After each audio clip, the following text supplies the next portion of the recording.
Have you ever heard of a woman who, born into royalty, was betrothed at age 3, widowed twice by 24, and then went on to become one of the most powerful and influential political figures of her time? This isn't a fantasy novel, it's the real, incredible story of Margaret of Austria, a Habsburg archduchess whose sharp intellect and diplomatic skill shaped the course of 16th century Europe. Today, we're pulling back the curtain on this remarkable woman, a regent who governed with a steady hand, a patron who cultivated a cultural renaissance, and a leader whose legacy has been unfairly overshadowed by the men around her. So, buckle up as we journey back in time to uncover the unseen power of Margaret of Austria. Born in 1480, Margaret's life was mapped out for her from the very beginning. As the daughter of Maximilian I, the Holy Roman Emperor, she was a valuable piece on the European chessboard. At just 3 years old, she was sent to the French court to be raised as the future Queen of France, betrothed to the young Dauphin Charles. Imagine being a toddler, plucked from your home and sent to a foreign land to be molded into the perfect bride for a king you've never met. Margaret was raised in the sophisticated French court, receiving a top-tier education, mastering languages, music, and the delicate art of courtly politics. She was poised to become Queen of France, the pinnacle of power for a woman of her era. But politics, as it often does, threw a massive wrench in the works. When Charles VIII decided to marry Anne of Brittany instead for political gain, a young Margaret was unceremoniously sent back home, repudiated, and in a state of political limbo. This could have been the end of her story. But for Margaret, it was just the first of many setbacks she would turn into a source of strength. Her father, Maximilian, ever the strategist, quickly arranged another match. This time she was to marry Juan, Prince of Asturias, the heir to the Spanish thrones of Castile and Aragon. This was a blockbuster alliance, intended to encircle their mutual rival, France. Margaret set sail for Spain, but the journey itself was fraught with peril. A violent storm threatened to sink her ship, and in a moment that reveals her incredible wit and composure, even in the face of death, she reportedly wrote her own epitaph. "Here lies Margaret, a gentle lady twice a bride, yet a maiden still." Thankfully, she survived the journey and arrived in Spain to a warm welcome.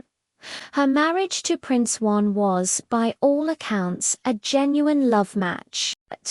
They were intellectually and personally compatible, and for a brief, happy period, Margaret's life seemed to have found its fairy tale ending. But tragedy struck with devastating speed. Just 6 months into their marriage, Juan fell ill and died, leaving a pregnant Margaret heartbroken and once again a widow. Her grief was compounded when she later gave birth to a stillborn daughter. At just 17, she had lost a husband she adored and the child who was the heir to Spain. The weight of this personal and political catastrophe would have crushed most people, but Margaret endured.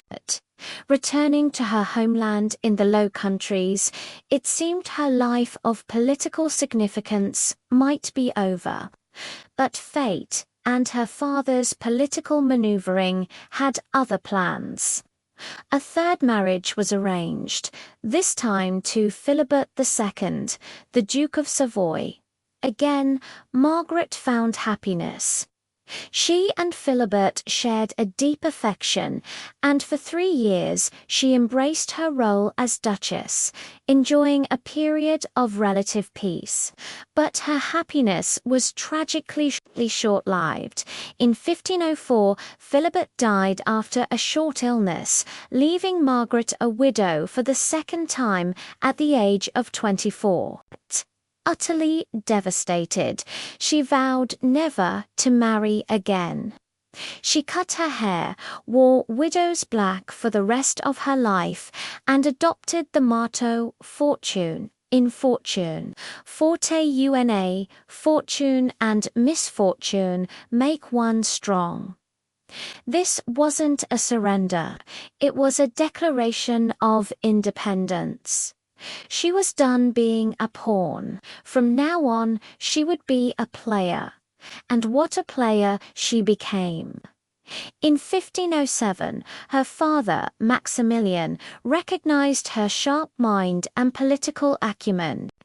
He appointed her as the regent of the Habsburg Netherlands, a collection of 17 provinces that were among the richest and most commercially vibrant territories in Europe. He also made her the guardian of his grandchildren, including the future Holy Roman Emperor, Charles V. This was an unprecedented position of power for a woman, as Regent Margaret wasn't just a figurehead, she was the government. She moved her court to Mechlin, which she transformed into the political and cultural capital of the Northern Renaissance. Her palace became a hub of diplomacy, art, and learning. Governing the Netherlands was no easy task.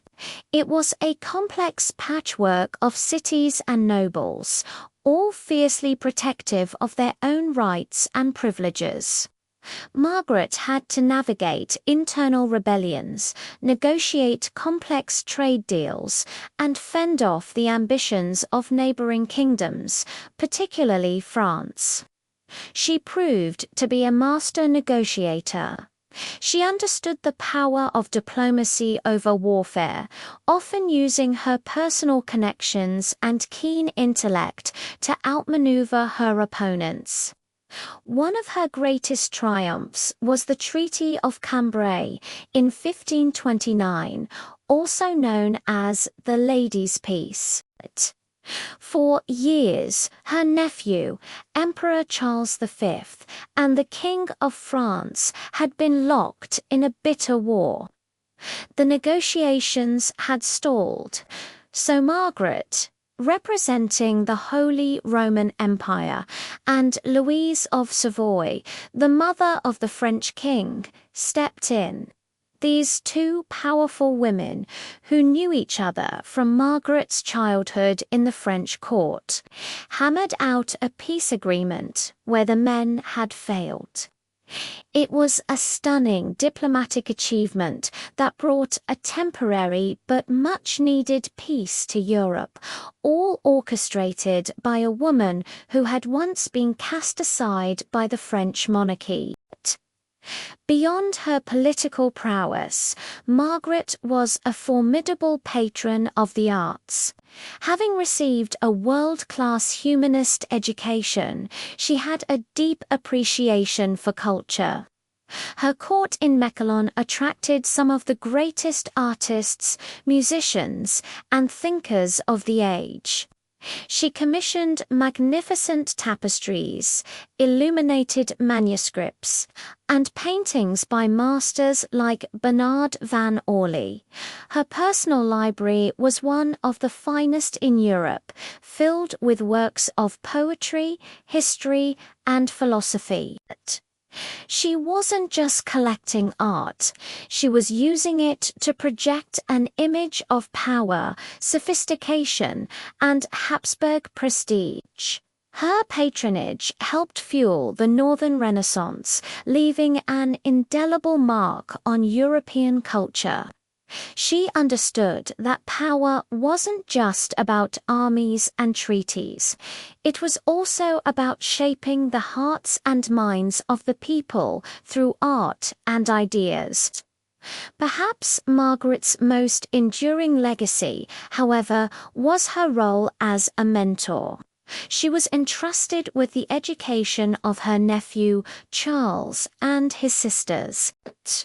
She personally oversaw their upbringing, ensuring they received the political and cultural education necessary to rule.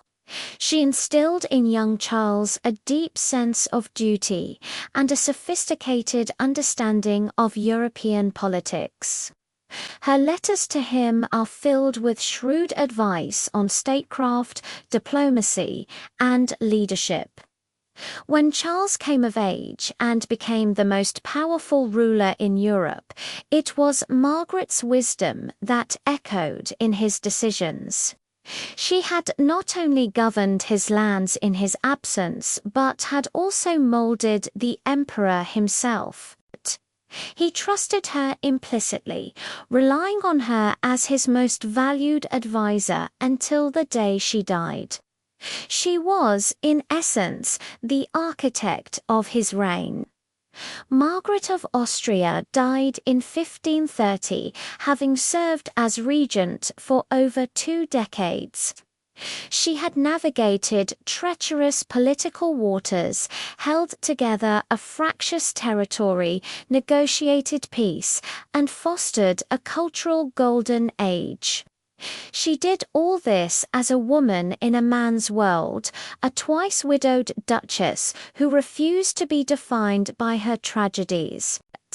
Instead, she forged her own path, wielding her intelligence, resilience, and diplomatic genius to become one of the most effective rulers of her generation. Her story is a powerful reminder that history is full of incredible women whose contributions have been overlooked.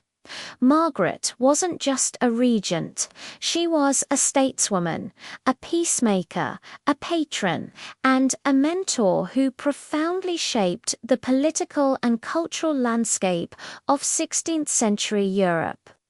Her influence was quiet but immense, her power unseen but undeniable. Thank you so much for joining us on this journey into the life of the amazing Margaret of Austria. If you enjoyed learning about this hidden figure of history, please give this video a thumbs up and consider subscribing to our channel for more stories like this one. We'd love to hear your thoughts in the comments below. Who is another powerful woman from history you think deserves more recognition? Let us know, and we'll see you in the next video.